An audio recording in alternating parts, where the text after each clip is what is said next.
Hello friends, I'm SATCHIYOGA. Welcome to SATCHIYOGA. I'm going to be running you through a yoga flow that incorporates all the stretches the Pelvic Pain Foundation of Australia recommend to relax your pelvic floor. Let's begin. You're going to start in all fours. Your wrists are directly underneath your shoulders and your knees are directly underneath your hips. We're going to bring our knees the width of our mat and our big toes to touch. Lean your hips all the way back and bring your hands forward, resting your forehead on the mat into a child's pose. Do 3 counts of breath in your own timing.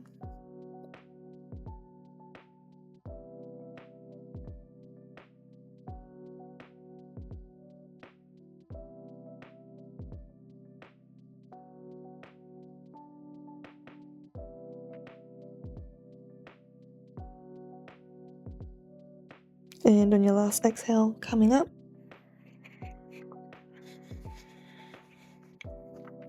You're going to get your right foot and place it outside of the mat on an angle. And you're just going to lean your hips back, exhale. You can go as low as you'd like. Inhale, coming back up, and exhale, leaning back. Inhale, coming up, and exhale, lowering down. Inhale, come up, bring your right foot back, and then this time your left foot goes outside of the mat. Inhale, and exhale, leaning your hips back. Inhale, come up, and exhale, leaning back. Inhale, come up,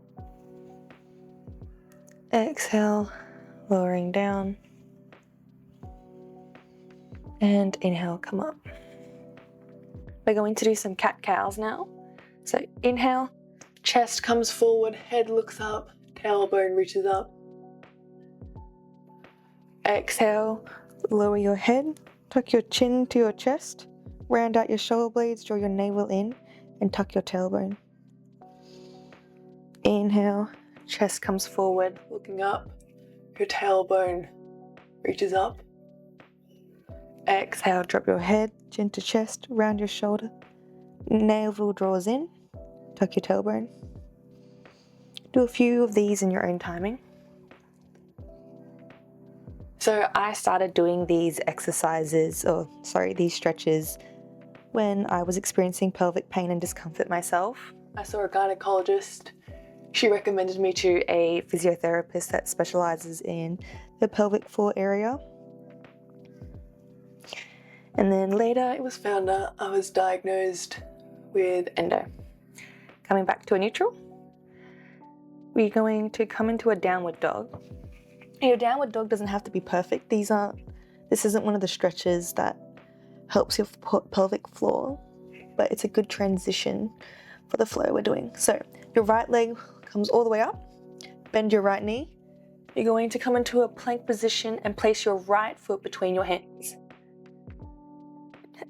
You're going to drop your left knee to the mat, untuck your toes. You can creep your right foot a little bit forward and come into a lunge. You can either stay here or you can use props to help balance and stabilize yourself at any height.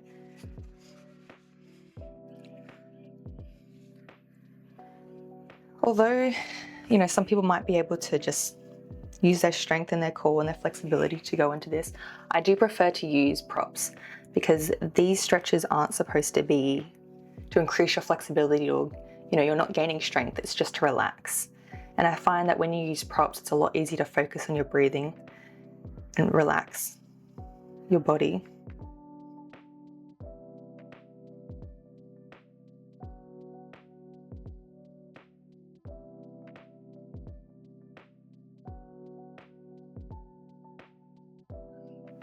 We're going to put our props away. Your hands come to the mat. Lift your left knee up and you're just going to come back. Lift your right leg up and come back into a downward dog. Your left leg reaches up, bending your left knee, and again coming into a plank position. Place your left foot in between your hands. Your right knee drops to the mat. You can move your left foot a little bit forward, back into that lunge. Just do 3 counts of breath in your own timing here.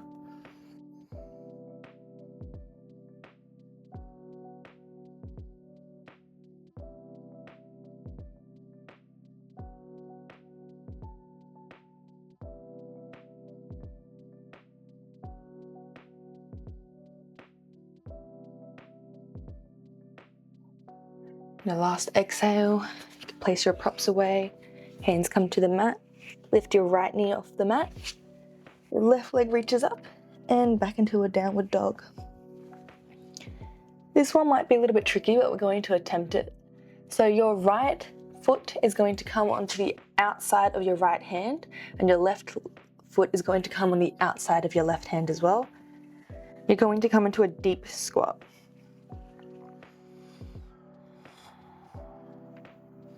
If you can either leave your hands on the mat or they can come into a prayer position at heart center.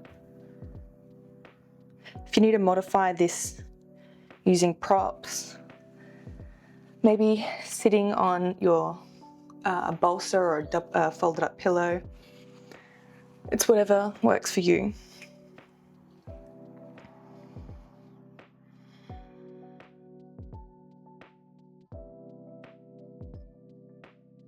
Placing your hands onto the mat, you're going to come back into a plank position and then going into downward dog. You're going to raise your right leg up, bending at your knee. This time, your right knee is going to come to your right wrist and place it down into a pigeon pose. Do 3 counts of breath here in your own timing. You want to see if you can get your left hip to the mat or closer to your ankle, your right ankle.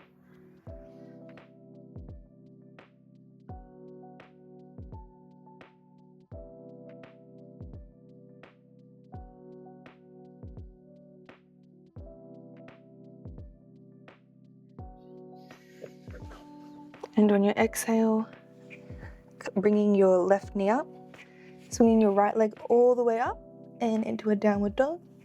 We're just going to repeat on the other side. So your left leg raises all the way up, bending your left knee, reaching your left knee to your left wrist and placing it down into a pigeon pose.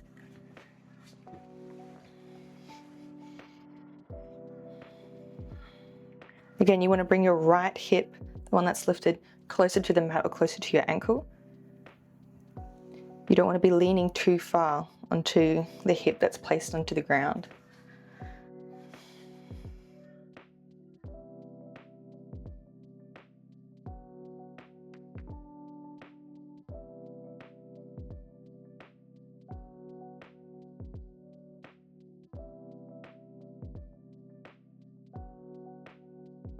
And on your last exhale, you're going to raise your right knee off the mat, your left leg reaches all the way up, and coming into a downward dog.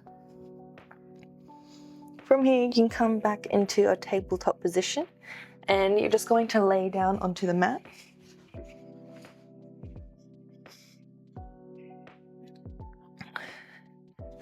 You're going to have your feet placed firmly onto the ground. You can spread them a little bit wider, maybe the width of the mat. I'm just moving a little bit closer away from the wall, and you're just going to drop your knees from side to side with some windscreen wipers. It's just going to loosen up your hips. I quite like doing stretches where you're moving to loosen up the area before we go into the static holds. And coming back up. And static hold is one that we're just doing now. So you're going to place your right ankle in front of your left knee, on your left knee, I should say. You're going to raise your left leg up and then hold your left shin. And we're just going to stay here, feet flexed, actively pushing our right knee away from us. So you have the movement that we just did before. That's going to loosen up and loosen up our hips. And then we've got a static hold. And we're just going to hold this for 3 counts of breath.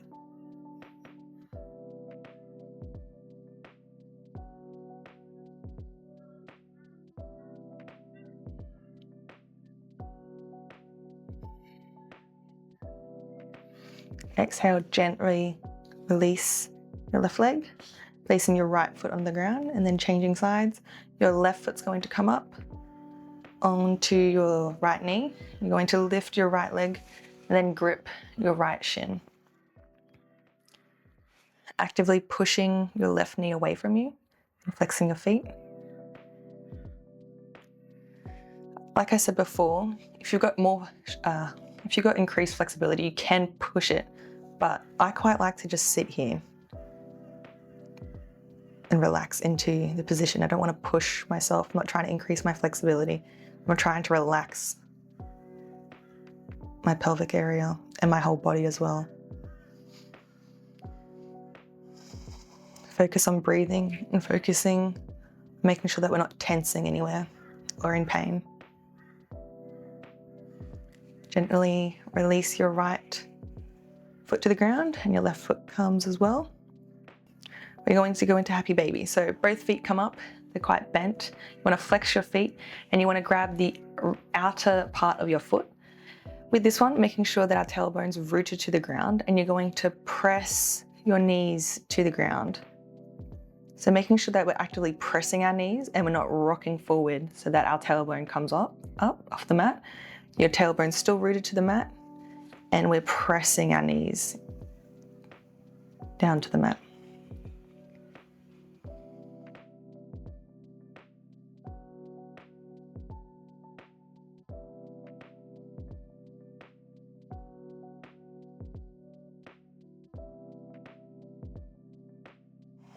If you need to modify this using a bed, I would recommend that. This is quite a difficult pose for some people to do.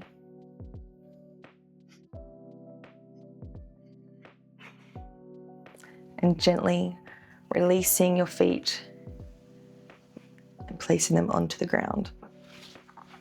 We're just going to do a supine twist now. Your right leg comes up, it's still bent.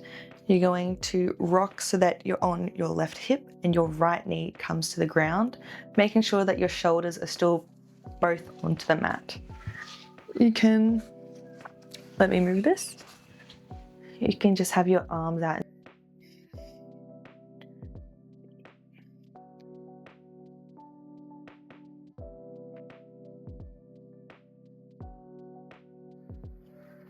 Do 3 counts of breath.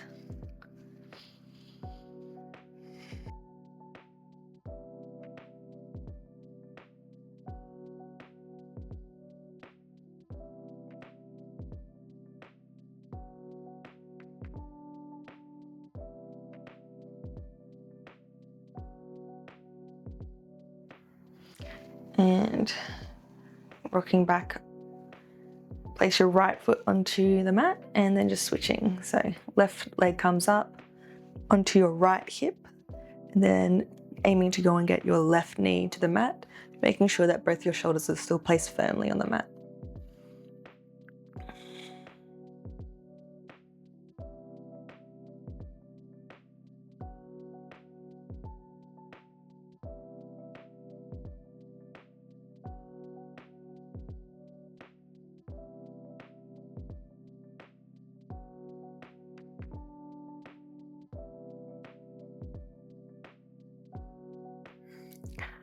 Coming back to neutral, bring your left leg up.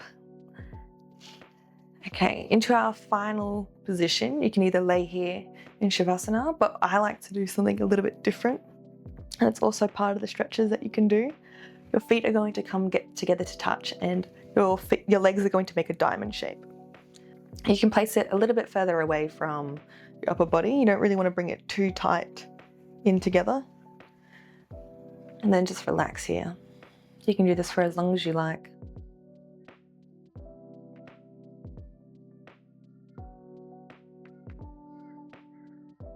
Checking in with your body, making sure that you're not tensing any part. You're not clenching your jaw.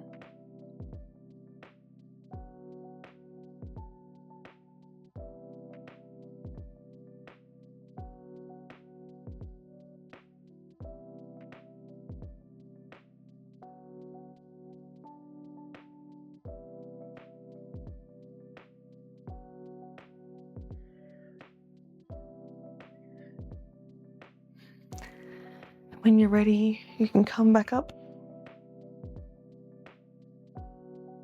And that's a quick little yoga flow that incorporates some stretches that the Pelvic Pain Foundation of Australia recommend to relax your pelvic floor. I hope you enjoyed.